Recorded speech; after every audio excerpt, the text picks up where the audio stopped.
Hello and welcome back. We're back with another short analysis video. And today we're going to be analyzing Lzzy Hale from Halestorm. And the song we're going to be analyzing is I Miss the Misery. Let's listen to it. So we're analyzing the beginning of the song, and we have this.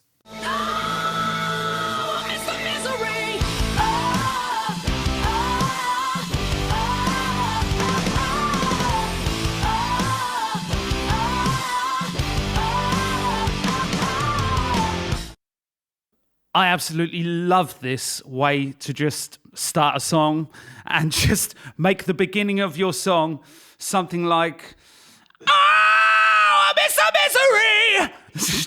just straight in the deep end. I mean, as a guy, I would tend to hold back a lot more, just based purely upon the pitch. And the fact that it's like 11 in the morning. Oh, I miss the misery! No. Yeah, it all. Yeah, I mean, obviously, when we do it, it misses. It loses a little bit of the energy. Without, that for a female voice, you know, there's a little bit more loudness. Yeah, and oomph. To help us with the sound examples in this song, we've got a female singer that I'm going to magically create with the snap of my fingers. Woo! Okay. Oh yeah, and I'm sorry in advance. I don't know what's happening, so please can you explain? So this is Vana Beara, Hi. my girlfriend, and she's going to sing the start of I Miss the Misery, the first phrase for us. So it's this one. I miss the misery. Okay. I miss the misery. Yes. Nice. I'll tell you, if there's one thing that's really clear when Vana does this demonstration, is the sheer power that you've got behind that note. And I mean, Ivan and I, we can mimic these sounds and these pitches, but more than a wow, it's still a little bit less than what Vana's able to produce there. So, you know, yeah, it's a different range for us guys. It just is. Yeah, fantastic job. Thank you. I hear, especially in this initial "oh," I hear a lot of "oh," almost like a crow-like sound, and "oh," and I think that works quite well with distortion, and it's certainly what my ears are telling me she's doing there. She's taking a, I believe it's a D5. E5. It's an E5, is it? Okay. So, yeah. Well, the crow-like twangy sound vowel that she's doing at the beginning there, I would probably place in a more reduced position. Call it something like reduced edge. Yeah.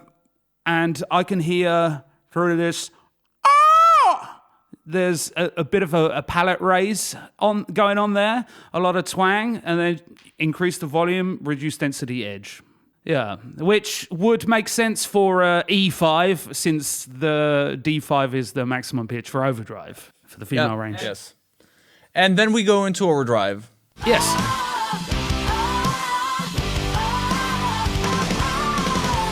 Whoa! Whoa! Whoa! That's, I would say, fuller density overdrive there. I personally think she probably did a whoa, whoa. So you've got like a fairly loose distortion there with sprinkling of distortion, and I believe it sounds that much more effect heavy than it actually is.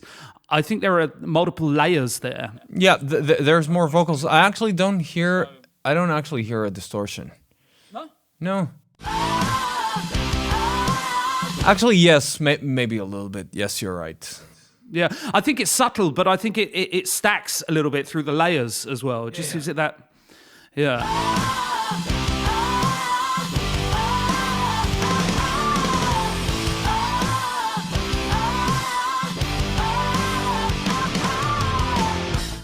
Also, wouldn't surprise me if there's a clean vocal mixed in there as well. Yeah, I mean, there's an octave, there's a harmony. By the way, I've seen Lzzy Hale live 3 times so far. She's an absolute monster vocalist. Yes, I was lucky enough to go with my girlfriend to a small club concert from Halestorm in Cologne. This must have been 6-7 years ago, something like that.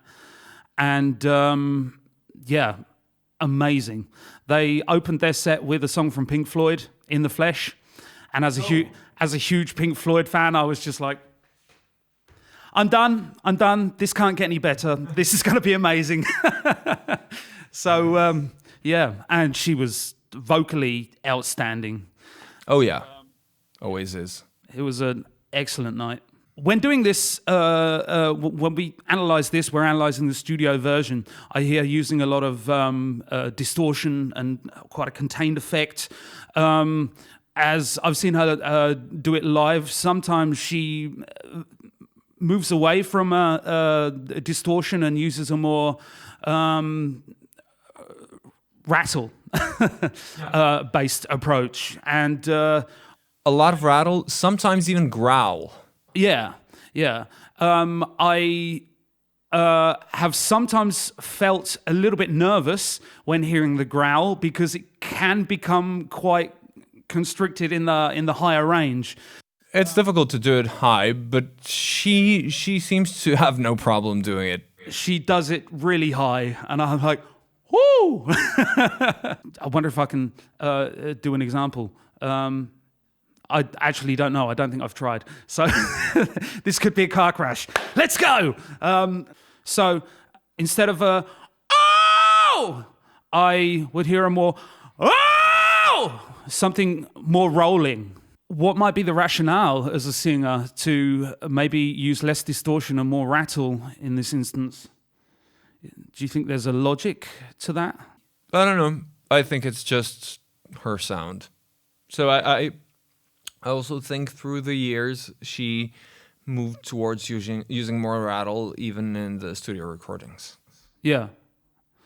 I personally find that in a live situation, if I feel like I'm working really hard, and I find that switching to a rattle or a subtle rattle instead of a distortion actually releases a little bit of constriction through tiredness.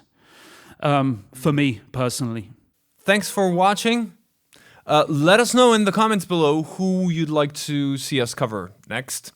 Then also please subscribe, hit the bell notification icon, and what else? Like the video, share it with your friends. Yes, and if you have any other suggestions for singers and songs that we could analyze. Yeah, that was first. Oh, yeah, but we didn't do the... Oh, okay, we need to do the... Okay, yes. So... Write it down below. And... yeah, we'll be sure to give you a shout out should we choose your suggestion. Hope you enjoyed the video. Take care of yourselves. See you next time. Bye-bye. Bye.